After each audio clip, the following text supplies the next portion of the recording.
Hi, I'm Emily, And I'm Julia. and this is the Bad Bitch Podcast.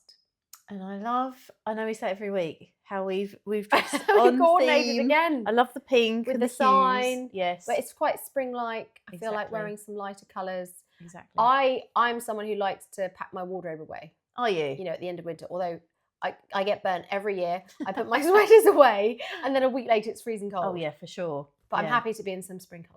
One of my friends was actually, he's going off to Bilbao in Spain. Yes. And he's like, I don't know what to pack because he's taking hand luggage only. And he's like, look at the weather. It's like freezing cold, hot, hot, hot, hot, hot, pissing with rain. And then it drops off again. And it's literally like that for a whole day. So I was like, yeah, I've got no idea what you're going to pack. Just pack, do what I do. Just pack everything, overpack. It's like, the solution. That's what I love about when I travel around in the UK Yes. in my car. Yes. Because I'm literally like, all the time, like my car, I mean, even just normal life, I have at the moment, I've got 4 pairs of trainers in my car ready to go. I have to cover all bases. I love that. Road running trainers, trail running trainers, the new road running trainers, and my normal gym trainers. That's how many trainers? And that's just in the car. Yeah. There's a few other pairs. Interesting. But not that many, believe it or not. Well, before we get into what we've been up to. Yes. Which sounds like you've been doing some running, so maybe we can talk about that. But we want to talk about our sponsor, yes. the brilliant Azara Therapies here in Benenden, Kent. Specialists in therapeutic massage, in custom facials, anti-aging, do amazing skin scanning. You went to the launch of their new space, which was divine. Delish, yes, for sure. And it was just so lovely to see Lisa and Sophie in their element, all their hard work coming to fruition, seeing, like, being with their clients as well. All their clients have amazing, like really amazing skin. They do. Yeah. And you know, if you're listening and you think, well, I'm not based down in Kent, this is a beautiful part of the world, as I'm always saying. And they have a great network of terrific Airbnbs and places you can stay. Mm-hmm. So if you're thinking about a girls' weekend, yes, perfect thing to do, or even a hen do, for example, perfect thing to do is come down here, get a lovely Airbnb, go and see a winery. Go and see Lisa and Sophie, go to a winery. You and I, we're both on the same page. Get a facial, get a massage, go to the wineries. Yeah. And this is like the perfect place. It feels like a holiday. Definitely. Every weekend. Mm-hmm. We are very lucky to live here. Yeah, so check out azaratherapies.com and come and visit. Pay us a visit. Yes. And give us a shout if you are in the neighbourhood. Yes, please do. So what have you been up to? This is a very good question because I was just thinking. Have you been running? Have you got 4 sets of trainers in your car? I have been running because at the end of the year I am doing, oh my gosh, if I say this actually on the podcast, I actually have to do it. Say it. I'm doing my first marathon in Scotland. Amazing. It's called the Dramathon because if you know anything about me, I have to, if something's a bit sort of like left field, I'm there for left field all the time. Oh my goodness. So it's basically, it's a marathon that runs around a few of the whiskey distilleries. Yes. And like your checkpoints. And so you have a wee dram at the checkpoint then? You do. You get your miniatures at the end. They don't give them to you on the way. Is it the Medoc Marathon in France where you get drunk while you're doing the marathon? Yes, I've heard of this one. Yes, which sounds really cool. No, so this one you drink at the end? Yes, you do. Right. They give you the miniatures at the end. But you get to go to like Glenfarclas, you get to go to Glenfiddich, you get to go to a few that aren't open to the public. Oh, incredible. And the scenery. Exactly. I'm sure there'll be much crying. Well, how are you feeling about it? Because that is, I mean, talk about goals. That is a massive one.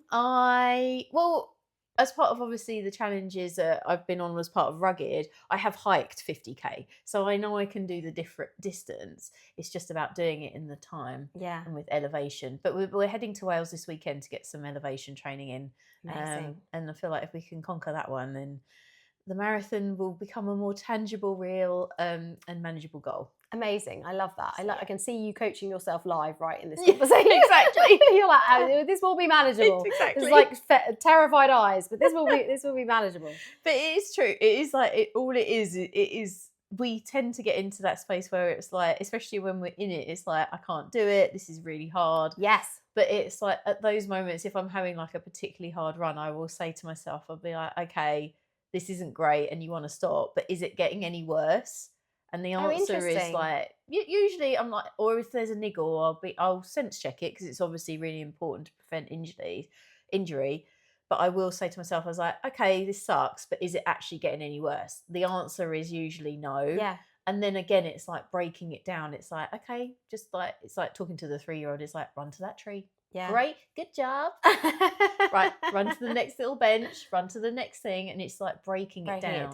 Rather than thinking about the whole 42 kilometres. Yes. It's like, right, let's get through the next sort of like 100 meters, you know, because that's so much more manageable. It's so, well, you know, it's funny because we never talk about what we're going to talk about in advance. And don't worry, I'm not running a marathon. Oh, but, please. No, really not. I've done a half, and that's it. But so obviously this is the house that's never going to be finished. I had to do some decorating, and I was a bit overwhelmed by the task because it was quite a big room that I had to do. And so, but I thought about the things we do with our clients and the conversations we have about OPM, you know, get organised, productive and motivated. Yeah. And so just like you're kind of like run from tree to tree, well, I got organised, I got the equipment out, I got motivated, I just bribed myself. I said, once you finish this, you can have a cup of tea and some chocolate in the garden, which I did. And then I thought, get productive. I'm going to do this room inch by inch. Oh, I love that. Because the whole room feels too big. For sure. I'm going to start in one corner. I'm going to work from left to right. So I kind of created a process in my head, like a system, and just don't step back and look at the whole thing. Don't step back and look at the whole marathon or the whole long train. That's not going to help. I used to do hill running. Yes. And I ran up and down Snowdon. Yes. If you stand at the bottom of Snowdon looking up it and say, I'm going to run straight up this, yeah, your brain just goes, absolutely not. But, peace out. Yeah. I'll be in the pub. Yeah, exactly. But if you look at the next 5 meters and you go, well, I'm going to run those 5 meters, you can do it. So it's not as impressive as running a marathon, but I think hill elevation and running up Snowdon is much harder. I don't mean Snowdon. Yeah, Snowdon that is impressive. I'll take that. My house is not as impressive. But one of the reasons I took this house on was as a mental challenge, which I know sounds insane, but it makes you more resilient. And so I thought, okay, I was having we talked about procrastination. I was having a procrastination moment. The self-saboteur was kicking in. This is too much. I can't do it. I'd rather go down the pub with my friends. But I just applied what we talk about and I took it one inch at a time and I did it. Yeah. And for people listening, if there's something that you're trying to do that feels really big and overwhelming, whether it's decorating a house, a marathon, or it could even be, something you're dealing with at work or even a relationship challenge, if looking at the whole thing is overwhelming, stop looking at the whole thing. Yeah. Just focus on a really small part of it and just start there. And that's how you'll overcome it. And I like what you said earlier. It's like I'm just going to do this thing, and then I can like sit down or have a nap. Then there's a reward. Yeah. And I did this you reminded me because I did this to myself the other week. It was like I wanted to sort of sit down and watch a film, and I was like, just do half an hour first. And sometimes, like if I feel like, because you've made it a half-hour window, which is very manageable. Yes. And then I do this random thing, which I'm sure has a proper name, but I call it like intuitive task. Like completion. What does that mean? I will literally I will do a job, and literally then the next task I see, I will just do. And I won't overthink it. I'll just do that task. Yeah. So it's like I'll move that and I'll be like, right, okay, now I'm going to sort of tidy this area. Okay, right, brilliant. Now I'm going to put on a load of washing. Right, I'm by the washing machine. Now I'm going to do the fridge. And I don't really think about it, but it's like whatever sort of appears next and feels sort of like to build the momentum, I will just do it. Well, and that's the thing is sometimes we get obsessed about, well, I have to get the to-do list in the right order and then I have to work it through in the right order. But that's another form of procrastination. Yes, for sure. And the actual, let's just be productive and move from one thing to the next. I remember someone I worked with getting overwhelmed because we used to run a production team and there were lots of emails in the inbox. And they got overwhelmed. And I said, close your eyes and click on an email. Yes. It doesn't matter which, just click on an email, deal with it. Click on an email, deal with it. Click on an email, deal with it. And once you feel more in control, then step back and review everything and prioritize. Yes. But sometimes it's like we can't even prioritize. So just start doing things. Yes, exactly. Nike, I think I've said it before, Nike had it on the money when they were like, just do it. Just do it. Yeah. We could just, for life, just do it. Yes. What is going on in pop culture? So a very excited, if you're a child of like I'm a child of the 90s, I can't deny it, but like in the early 2000s when there were films coming out that were, obviously the Fast and the Furious brand continues to live on, which I'm very happy about. I don't think we're getting Wait, which number are we on? Oh, so you're on Fast 10 Part 2. What? Yes, Fast 10 Part 2 because they left... Isn't that 11? Well, yes, but they left 10 on a cliffhanger. Oh. But I feel like I have adored the Fast and the Furious franchise. This wasn't what I was going to talk about, but you've opened a can. number one, there's a great guy on Instagram that's like, I've spent 48 hours rewatching all the Fast and the Furious, and he then pulls out like particular things that he likes. So it's like, here are Han's top 10 snack moments. Oh, that's brilliant. Yeah, and he'll do that. Here's the best time that X, oh my Y, God, and will Z you send happened. that to me? That's I will. absolute It's genius. so brilliant.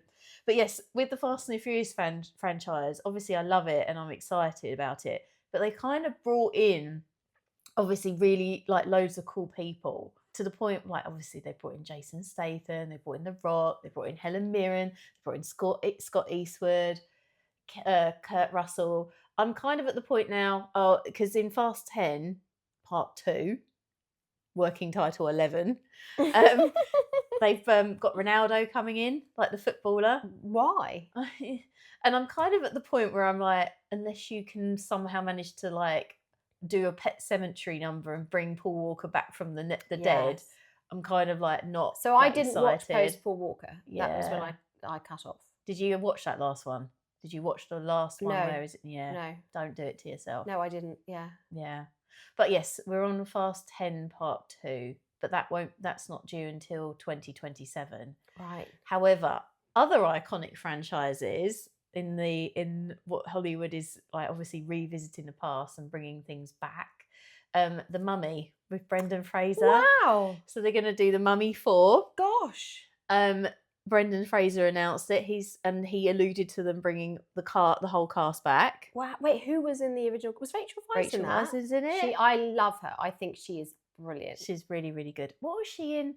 I watched a show on Netflix with her in called Vladimir, and it's about where she works at a university, and this guy who's played by Leo Woodley comes in as a younger like peer in the university. Yes. And it explores like her relationship with her daughter. It explores obviously like her relationship with her husband and that dynamic, and then this guy coming in, and it's got the ending is excellent and she is phenomenal. So it's worth a watch. Definitely worth a watch. But yes, apparently she's going to be coming back for The Mummy. Fantastic. The Mummy 4. Wow. So, I like that. That's quite a nostalgic, feel-good, fun film. It's so good. Yes, so I'm excited about that, which is really good. It almost, you're talking about that, kind of makes me want to go back and watch all the Indiana Jones movies. Do you know what I mean? Or even things like National Treasure.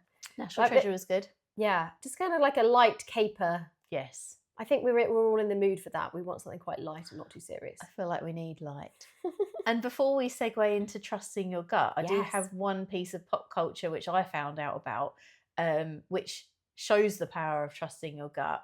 Was so the Back to the Future film, the original one, they actually shot 5 weeks with another actor in the role of Marty McFly, and the director wasn't sure that if it was working. And you think about how much, especially like in the 80s, how much money, even now as well, how much money 5 weeks of shooting is. Yeah, exactly. But he made the call at that point. He was like, this guy is not working, we're going to replace him with Michael J. Fox. What a move. But also, how awful for that guy. I know. Wow. I don't know too much of the ins and outs of it, but yeah, they replaced him, which look how obviously phenomenally like successful that turned out about. But that is a bold flipping move, like at 5 weeks, to be like, this isn't working, we're going to sort of disregard like all the money we spent because it's so critical that we get the project right. I'm going to trust my gut and go with it, and we're going to make this project awesome. Yeah, and that takes courage. Definitely. But also, we're going to get into trusting your gut. I think one of the things I want to talk about is when it's well informed. Yes. Because that person's gut is informed off possibly decades of movie experience. Yes. That means he can also really trust those decisions. Whereas if you or I were asked who should be cast in this movie and we went on our gut, probably not such a great decision would be made because we don't have all those decades of experience. It's very true. And I suppose it comes down to, I guess, like if you wrote the script and you had an idea, if you knew the characters really well and they were like effectively your babies. Yes. Your creative babies, you would know instinctively, trusting your gut, whether that actor was right for that role. Yes. Yeah. And I feel like that is why they obviously, because it is their baby, but a lot of directors will obviously consult, like if it's a book they're making, the original author, people like that, because they will have a real understanding, a guttural understanding of all the nuances of that character they've created. It's so complex, and you and I both love film, and I think it's a miracle any film ever succeeds or gets made, because the level of complexity and different things that have to be right and that have to come together for that to work is like thousands of different things. Well, going back to Fast and Furious is a really interesting discussion, and you can link it to trusting your gut. Is obviously Vin Diesel was in the first one, then he was very much like, I don't know whether he wanted to separate himself, but he moved away from the Fast and the Furious franchise, and it was like he wanted to explore. He did obviously the XXX films. He did The Pacifier. Have you ever seen it? It's a Disney film. It's hilarious. I feel like I have seen that. And he's a SEALs and he's a babysitter. Is that a bit like Arnold Schwarzenegger made a similar film? Yeah, exactly. It's like a remake of that. The Pacifier is really funny. That is a feel-good, funny caper, as you said. And then obviously he did like the Chronicles of Riddick. He did one like Man Apart, which is kind of very dark, but he tried to sort of move away from it. Whether he was still involved, I'm not sure. But then they obviously made Too Fast, Too Furious, and then Tokyo Drift, where he reappeared. Yes. And then, he obviously trusted something within him that he needed to, like, the Fast and the Furious has its time. That film was done. We're moving away from it. But then he obviously had the courage to, I mean, it's probably quite easy when you can see it starting to become a phenomenal franchise. Yeah, to come back. But he wasn't afraid to pivot from that and come back into it, which is a brave decision also. Yeah. I mean, for actors, it's so easy to get pigeonholed. So you'd also not want to do that because you think, well, will I get other work or work that's deemed more serious or artistic? Yes.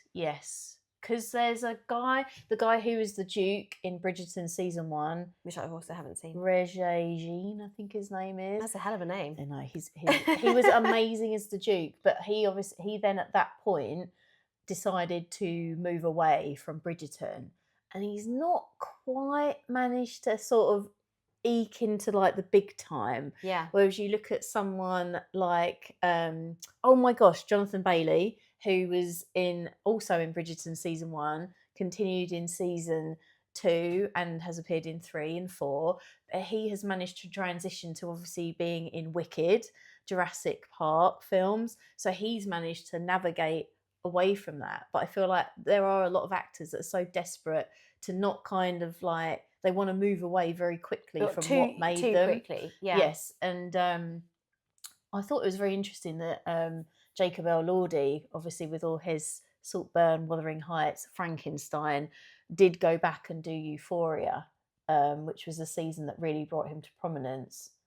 He did also go back and make another Kissing Booth film. I can go on about this for days. I don't know any of these references, but I think it's time to kind of dive into the topic. No, I think it is, because no, you're right. Because a lot of those decisions, actors will say were also gut instinct, and often actors, if you watch interviews with them, the things they regret were the things they just did for the money, exactly, rather than listening to their intuition. So I think that's a segue. And even linking it back to like Nike and their Just Do It. If you listen to the story by Phil Knight, Shoe Dog is a brilliant book. That is a business that developed kind of like they were like guttural instinct as well. Okay, so let's set the scene for people listening to this topic of, whether you should listen to your gut and how you can tune into it, because not everyone even really kind of understands what that means. So do you want to start with, what do we mean when we're talking about that? I feel like when it comes to sort of like knowing in your gut, it's like when it's, because we talk a lot about like logical brain and primitive brain, and we do want to always make our decisions from an informed sort of calm place where we've got all the benefit of our logical knowledge, all the evidence from the cabinets of all the great experiences and things we've done in the past. However, because we sometimes think of our logical brain as something that just runs around causing chaos and trouble, keeping us in our comfort zone. However, there will be things that like internally, that you should listen to when it comes to trusting your gut. Your primitive brain will be the part that's like assessing someone when you meet someone for the first time, whether this is someone I can trust, whether this is someone I like, someone that I would like to spend more time with. So when we're in situations like that, it's important, or even decisions when we're moving forward with our career or big life decisions, it's important to allow those sort of like internal feelings that emotion, you can't make a decision based on pure logic. And I think when it comes to trusting your gut, you will tend to find that there'll be more of an internal like feeling that's driven from like your primitive brain that will inform that decision. Oh, totally. So we talk in the nutrition world, you talk about the gut is the second brain. Yes. And so, in your gut, you have between, you probably have around 500 million nerve endings. Mm-hmm. So it is the second biggest collection of nerve endings in your body. Yes. And so, and it's connected to the brain. So what you're describing there is often, like, for example, I love the example of when you meet someone and you have a positive or negative reaction. But let's go to the negative. Let's go to the something's up, right? Yeah, spidey senses. Spidey senses. About it. Yeah. What that is, because people are like, I felt it in my gut. No, what that is your brain perceived the situation, but not on a conscious level. No. Because that primal brain reaction is there to save your life. Yes. So a stranger walks towards your tribe. Yes. You don't have time to write a pros and cons list about if you like them, ask your friend, think about it. Your brain has to go, friend or foe, is that person going to kill me or not? Yeah. Right? So the brain does that in less than a second. Yes. It doesn't have any thought. It's like nanoseconds. So you don't even know it's happened, but because it's connected to your gut, the first thing that you feel is the gut. Yes. Or the hairs on the back of your neck. Yes. The first thing you feel is visceral, is physical. And then you start to apply the logic to it. Yes. So I think there's going to be many different parts of this conversation about different kinds of feeling and trusting your gut. But for me, one of the places you should definitely trust it is actually a personal safety one. 100%. Is if you, and because unless it's going off all the time because you've been traumatized by something, it's not going to be very often that you see someone and your brain has that and you have that physical reaction. So you listen to it and there's very little cost to crossing the road and walking the other way. Exactly. And that and in that situation, trusting your gut, there's going to be like no real you haven't got much downside to that. Exactly. Yeah. I mean, I had an experience where I was on a tube platform and someone walked past me and they didn't even appear to look at me. And they walked past me and I got a chill and all the hairs stood up on my neck. So I got on a different carriage to them. They came through the carriages and sat next to me. I moved on to another carriage. They followed me. Fucking hell. And I'd just them walking past me, I'd clock something. And I got myself out of harm's way and I called the police. It was all fine. But that is where, and actually, especially as women, we actually have a very attuned sense of danger because we are physically weaker. Yes. And I've had it a couple of times. And I've taken evasive action and then it's become very obvious that I've done the right thing. So I think that, just to set the scene, that is a case of let your gut drive the bus. Exactly. But if we park those kind of physical danger situations, I think it becomes a bit more of a complex conversation. Because one of the things I want to talk about today is also when your gut can be wrong. Yes. And then it's like, what I like to say about like this to my clients is like, what does that feeling feel like? Because sometimes it will like purport to be from your gut, but actually it's kind of like it's not like, it might be from your gut, but it's like from your scared self almost, Yeah. And it's like learning to, and I think there is power like when you do make a decision where your gut has played a part in it and it's gone well, identifying like what were the particular things that I felt at that time. For me, when it comes to making a decision from my gut, it's usually something out of my comfort zone. It's like, and it's kind of like, oh, I really don't want to do this, but I know I have to do it. Yeah, you're drawn to it. You're drawn to it in the positive. It's like, this is a yes. It sometimes it will feel like a hell yes. It's like, yep, I'm in. I love this. Yes. Other times it will be like, oh, like this is going to be really good, but I'm literally quite scared of it, And I do say, we talked about this previously. It's like, think about like when you how does it feel in your gut compared to like when we make a decision? What kind of song does it feel like? Yeah. Does it feel like your favorite song? Does it feel like a song that sets you on edge? And you can apply that to decision making or like checking in your gut whether this is a decision that makes you feel kind of like excited, but in a good way, or if it really is like it's like nails on a chalkboard. Yeah, it's not a good. And the thing is, not everyone is connected to their gut in that way. And I think there's another way, because we can talk about is also a form of intuition. Yeah. Another way is ask the question out loud. Yeah. and ideally ask a yes or no question. So, should I do this thing? And see what pops up into your head. Yes, I like that. Right? Is there a yes or a no? And I'm often like, if there's not a yes, it's probably a no. So I think there's also other ways of connecting.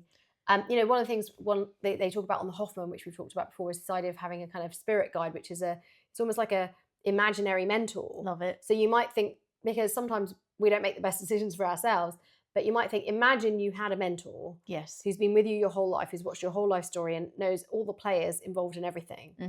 And then you say to them, should I take this job or not? And imagine them, and they get you to visualize the whole process. Imagine them. What do they say to you? Yes. That, although that's visualizing something separate, that is actually a way of connecting to your own intuition, but you're separating out from the layers of anxiety and doubt and other things. Yes. And you're getting someone in the position of, that you're putting in the position of, they have my best interest. In the same way that I still think it's worth sense checking your gut decisions with a friend who you trust and saying, this is what my gut's telling me. That's just one piece of information. Go and validate it. Yes. When you've got time, that's what we're talking about. Sometimes these snap decisions, you don't have time, but when you've got time, take that gut feeling as one piece of information in this decision. Yes. And I think that's Florence Given on her podcast talked about this. She's like, there's nothing wrong with like doing like a vibe check. If you're with one of your girlfriends and someone comes in and you're like, maybe I've got a bit shitty energy. You don't have to get into a person bashing. It's not gossiping. It's like, well, did you feel that? And you know, if they go, yeah, I felt that too, it's just like giving you that little bit of like, okay, I can start to build trust with my gut. And also, like you were saying about having your like advisory board, which I flipping love, when it comes to making like even high stakes decisions from like your gut. You know, I'm big on the vision of the future you. Yes. When it comes to making a decision, is this something that future we do, or is it going to get you towards it? It's like, should I go and should I record like an Instagram reel? Should I email someone for an opportunity? Or should I go out and hang out with my friends and not sort of move forward like with my goals? Because you all know in your gut. And then when you get there, it's like, I'm having a lovely time, but I kind of know I shouldn't be doing it. You know, in your gut. And that's where anxiety can lead us astray, because we think, oh, well, I'm going to do, you know, like in our entrepreneurs group, you know, we're encouraging people to do social media who don't necessarily like to do it. And the idea of doing an Instagram reel brings them out in a rash. And they could consider that an instinct or a gut instinct that they shouldn't do it. Yeah. Right? Because we can mistake anxiety for a no, instead of it just being, well, it's outside of my comfort zone. So I love that bigger question of, but does this take me closer to or further away from my goal? Yes. Is this one of the uncomfortable things I need to overcome to get there? Yes. So I think there is really understanding in yourself, what is anxiety? Because anxiety often comes between you and a really good thing, right? For sure. Yeah. So what is anxiety that I need to work through? And on the other side of that is confidence and great results. Yes. And what is that actual, like, as I said, the hairs on the back of your neck radar, this isn't a good situation, this isn't a good thing. And I think, like you said, reflecting on past decisions, but also really paying attention to how do those things feel? Because they do actually physically feel different. Yes, exactly. And even if it's like you are still learning what that feels like, just like when you make a decision, noting what it feels like when it's from your gut.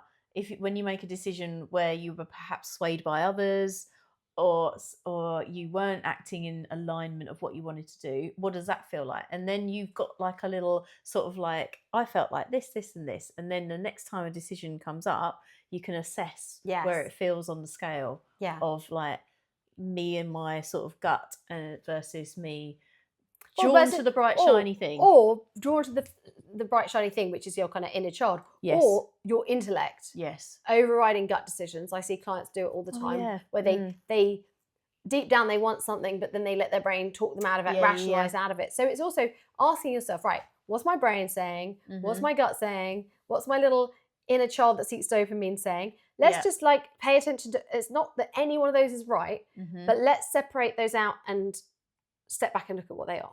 Yes. And what, out of interest, so when you have clients that are very heavily into an intellectual brain, they want to rationalize everything. Yes. How do you sort of coach them away from, how do you get them to trust their gut more? Well, one of them is to go back on previous decisions. Yeah. And then good decisions, and then say, how did that feel? Okay, nice. I like So that. you're trying to get them to articulate a feeling associated with something they've already experienced. And then how does this feel relative to it? So that can, because they have experienced certain decisions in the past, that's absolutely something that they can do. I do think there is also the jumping forward, which we talked about in the last episode. Jumping forward in 10 years' time, what decision are you going to thank yourself for? That again becomes a bit more of an authentic feeling decision versus an intellectual one. But the other thing I like to do when the intellect is really in charge is disrupt it by, the other day I said to a client, they're really trying to work out what job they want to do. And they went, there's this or this, which obviously there isn't two things. So I said, okay, come back to me next week with 10 different jobs that you could do. Yeah. So we're trying to disrupt the intellect's pattern of, or the strategist saboteur of, I just think hard enough, I'm going to get an answer. Let's put lots of different things out there. Let's talk about them. Let's explore how you're feeling about those things. So we're just stopping the intellect from doing the binary thinking that it wants to do. We're just saying, that's not an option. Go away for now. Let's entertain lots of different ideas. And that actually works really well. Exactly. And this is what I do with clients. It's like, at this stage, you're just playing imaginary, really, in your head. You're exploring different, you're opening up your imagination, you're opening up your creative ability to explore different scenarios, and you have no skin in the game. So you can at this stage just explore all those things, try them on, like try and play a little like mental idea dress up as to how they feel versus your gut and other decisions that you've made from your gut in the past. Well, and if someone's thinking about like a job, for example, the way I look at it, if they bring that to the conversation, that they have a strong gut instinct.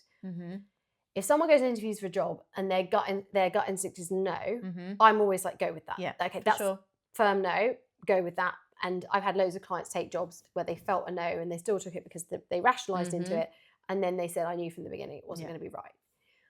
When it's a yes, because we could get the intuition in the yes, then I'm more actually inclined to say, great, that's a green flag of information, but let's find out. Press pause. Yeah, let's find out more information or keep going down the route. But I think also we can have this bias that when something feels good, we screen out all the other information. Like, it's not just in work. I always say careers and dating are actually really similar. Yeah. You've gone on a series of bad dates, you go on one good date, there's one green flag, and then your brain just decides to tune out all the other questions, all the other issues, because you got one green flag in that situation.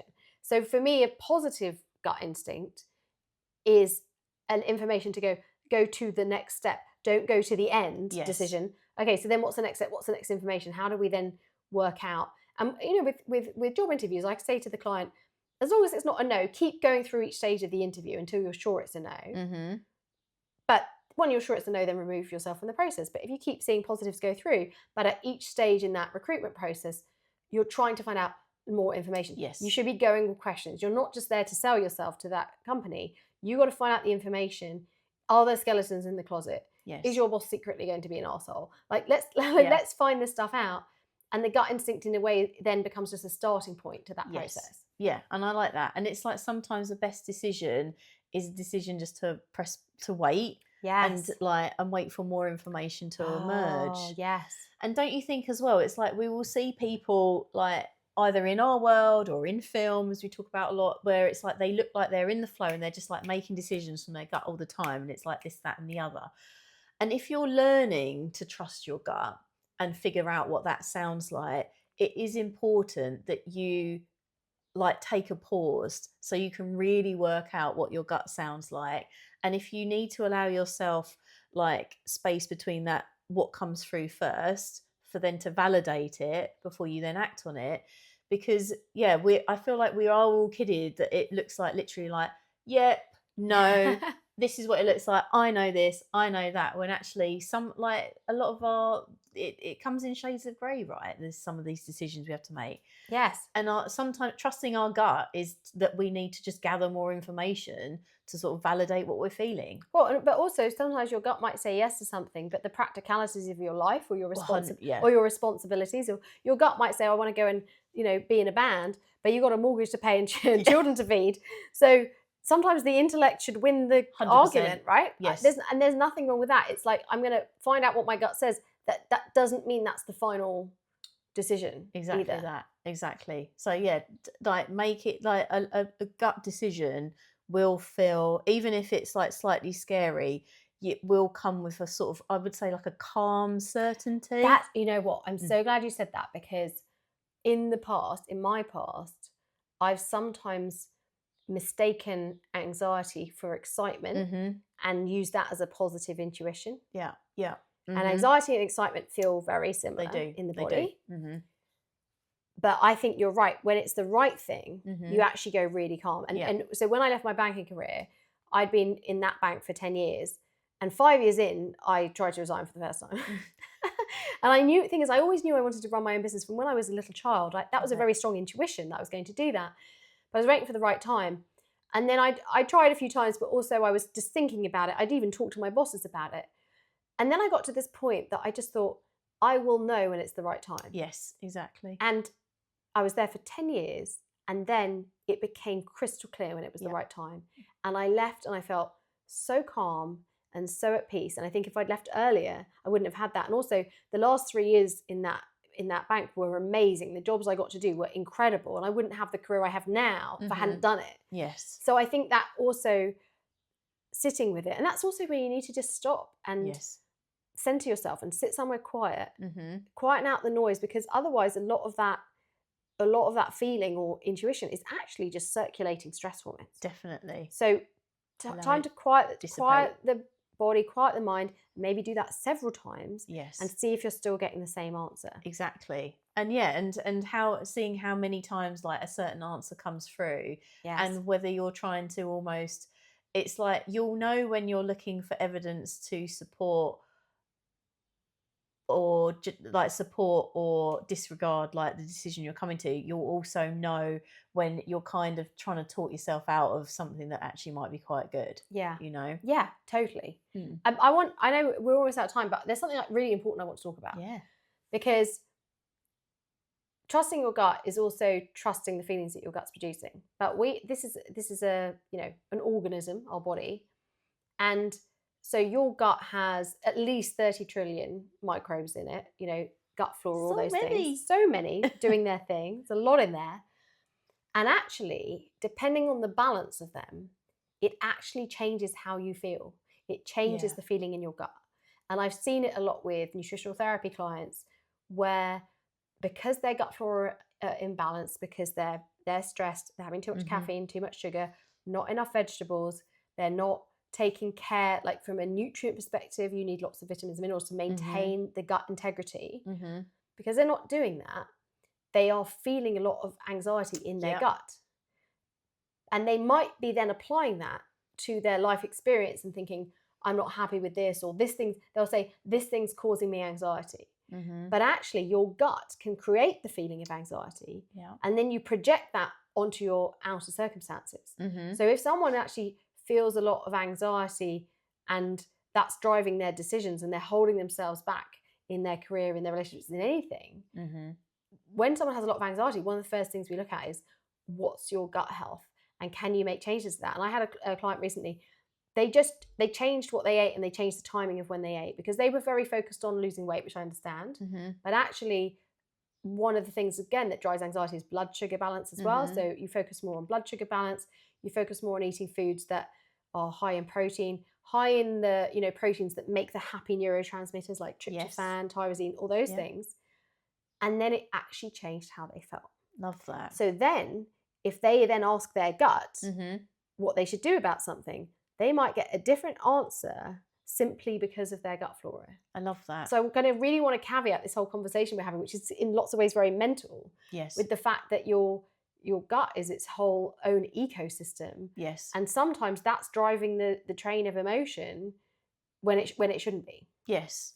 And I thought, and also on the physical, I know I wang on about sleep a lot.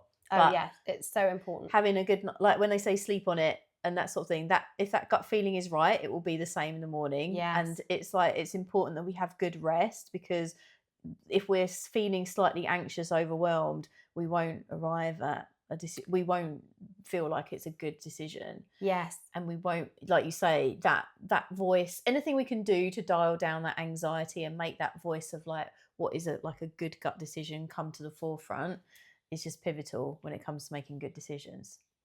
So a final point for me on that is about impulse control. Mm-hmm. Because impulse control is the ability to have an impulse to do something but not act on it straight away. Yeah. Mm-hmm. And so there can be lots of people who are very intuitive, but they have good impulse control. So they will have the very strong intuition to do the thing, which isn't an emergency thing, like to change the jobs or whatever. But they'll have the strong intuition to do it, but they have the impulse control to sleep on it, to give it a couple of weeks. Yes. You know, like people do it in relationships. I mean, you talked last time about the ick. I find that hilarious that you put that in our podcast. But you might have the ick, but give it a couple of weeks, right? Don't just break up with that person in the moment.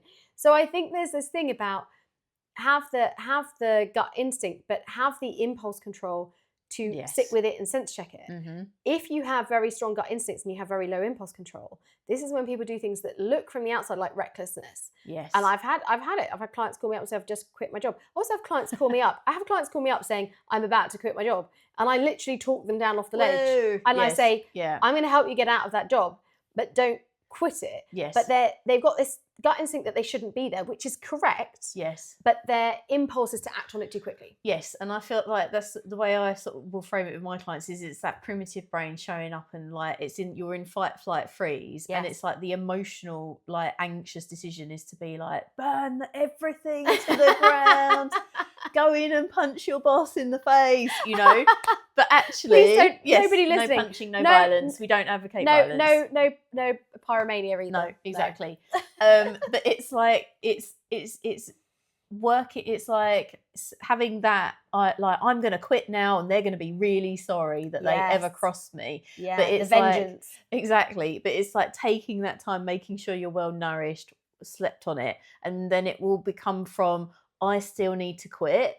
But I'm going to make sure it's on my terms when I feel good and secure, and I will press the button when I'm ready. Yes. Not because they've upset me today. Amazing. Yeah. What a great place to end. Yes. I love our conversations. No, they're so good. I always get so much out of them. Yeah, because we never know what each other's going to say. I know, We really don't. Yeah.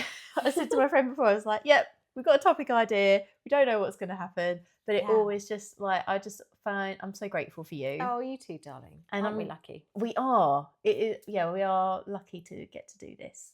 And we're lucky to have you as listeners and viewers. And if you have any questions or anything you need, do reach out.